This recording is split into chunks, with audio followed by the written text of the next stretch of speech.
When Kevin and I finally moved into our dream home, it felt unreal. The house was bigger than anything we thought we could ever afford. 3 bedrooms, a backyard with old oak trees, a big kitchen with sunlight pouring in every morning. And the price was almost suspiciously low. But we didn't question it too much. We were just excited. First-time homeowners finally starting a new chapter. On the first night, while unpacking boxes, I kept walking around the house over and over, smiling like an idiot. I told Kevin, "Can you believe this is ours?" He hugged me from behind and said, "Feels like a miracle." And honestly, it did. If you find this story good, please like and subscribe our channel. It's free for you but helps us a lot to keep sharing real stories like this. The first sign of strange came from the neighbors across the street. A middle-aged woman watering her garden kept staring at us like she wanted to say something but couldn't. Even her husband peeked over the hedge twice. I waved happily. They waved back, awkwardly. The second day, a man named John from next door walked over with a forced smile. He welcomed us to the neighborhood, but kept asking the same question. "Are you sure you guys want to live here?" His tone wasn't friendly curiosity. It felt like a warning. Kevin and I exchanged looks, confused. When I asked him what he meant, he shook his head and said,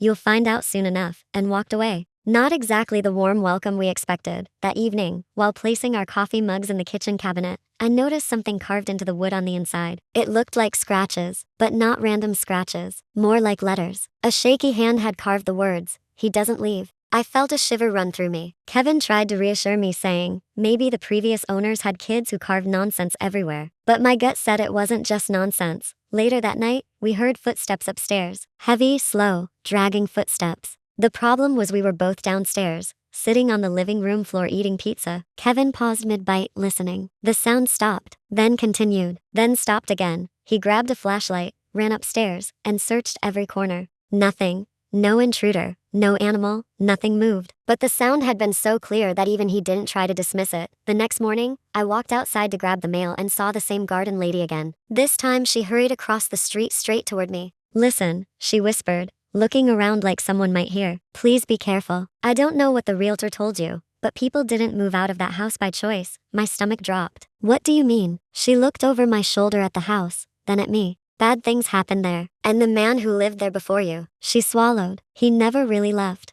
I felt cold all over. Before I could ask anything else, her husband called her back, sounding annoyed. She rushed away like she regretted saying anything. I told Kevin everything when he came home from work. He brushed it off at first. But that night something happened that changed his mind completely. Around we heard the back door slam shut. We ran downstairs, thinking maybe we forgot to lock it. But the door was locked, deadbolt in place. Yet the sound had been unmistakably real. We stood in silence, listening. The house felt alive. Listening back, Kevin whispered, "There's someone here," and I whispered back, "Or something." We barely slept that night. The next day, we decided to visit the realtor to finally get answers. But before we left, someone knocked on our door fast, urgent knocking. It was John, the neighbor. His face was pale, his hands shaking. "You need to know the truth," he said, "before it gets worse." My heart thumped painfully in my chest. "What truth?" He pointed at our house, specifically at the upstairs window. "About the man who lived here, about what he did, and why nobody could ever make him leave." John stepped inside like he didn't want anyone outside to hear him. Kevin locked the door behind him. The house felt colder than usual, shadows heavy, the air thick. John sat at our dining table with shaking hands. "The man who lived here was named Walter Pierce," he said. "He lived alone for years, always angry, always shouting at people who weren't there. We thought he had dementia, until things started happening after he died."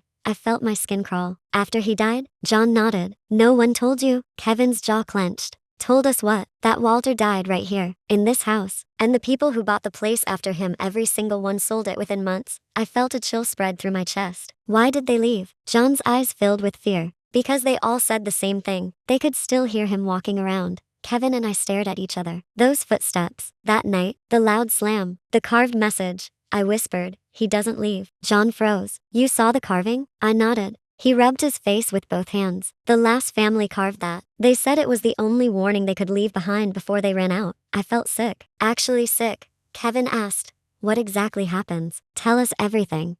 John hesitated. Then he finally said it. Walter believed the house belonged to him. And even after he died, he kept acting like it was still his. People heard him breathing. Doors slammed. Lights turned on by themselves. One family even saw him standing in the hallway, watching them sleep. My throat tightened. A cold wave washed over me. Kevin wrapped an arm around me like he could shield me from something we couldn't even see. That night, everything escalated. Around our bedroom lights flicked on. At first, I thought maybe I'd rolled over on the remote. But the remote was on the dresser across the room. Then came the slow creaking of the attic door. Not random. Not weather. Deliberate. Like someone was pushing it open inch by inch. Kevin grabbed a flashlight and slowly opened our bedroom door. "Stay behind me," he whispered. We walked into the hallway. The air was ice cold. Our breaths came out like fog. The attic door was swinging gently. Kevin stepped closer. The flashlight flickered, then died. And in that moment, from the attic above us, we heard its slow, dragging footsteps. Heavy, familiar, terrifying. I grabbed Kevin's arm. "We need to leave." But before we could move, the attic door slammed shut so hard the walls shook. We ran out of the house barefoot,